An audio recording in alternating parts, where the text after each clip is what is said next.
Hello friends, स्वागत है आप सबका आपके अपने यूट्यूब चैनल लर्निंग अड्डा में। फ्रेंड्स, आज की इस क्लास में हम हिंदी के प्रमुख सूफी कवि और उनकी काव्य रचनाओं को देखेंगे। तो चलिए क्लास की शुरुआत करते हैं।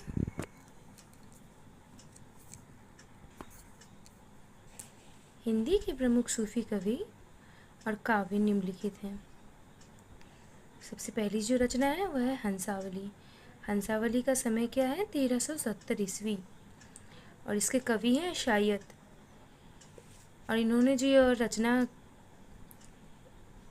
जो रचना है हंसावली, इसकी भाषा क्या है? राजस्थानी। और इसमें जो छंद प्रयुक्त किया गया है वो कौन सा छंद है? चौपाई दोहा। अगली रचना है चंदायन। इस रचना का समय है 1379 ईस्वी। इसके रचनाकार है मुल्ला दाऊद, और उन्होंने यह रचना अवधी भाषा में की है। और इसमें प्रयुक्त छंद है चौपाई दोहा। लक्ष्मणसेन पद्मावती कथा। इस रचना का समय है 1459 ईस्वी। इसके रचनाकार है दामोदर कवि, और इस रचना की भाषा है राजस्थानी।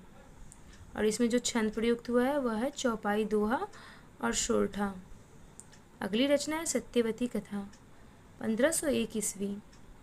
इसके रचनाकार है ईश्वरदास, और यह रचना अवधी भाषा में है।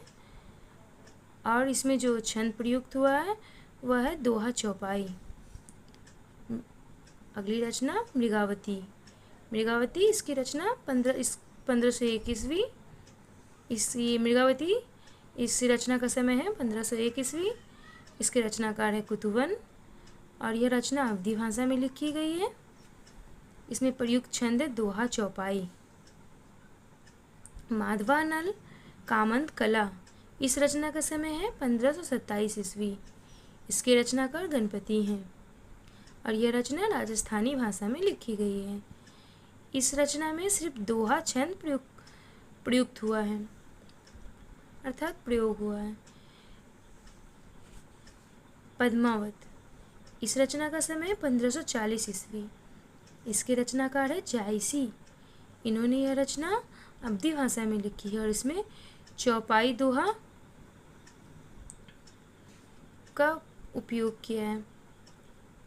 हमारी अगली रचना है मधुमालती। इसका समय है 1545 ईस्वी, और इसके रचनाकार है मंझन। इस रचना की भाषा है अवधी, और यह दोहा चौपाई छंद में लिखी गई है। आगे रचना है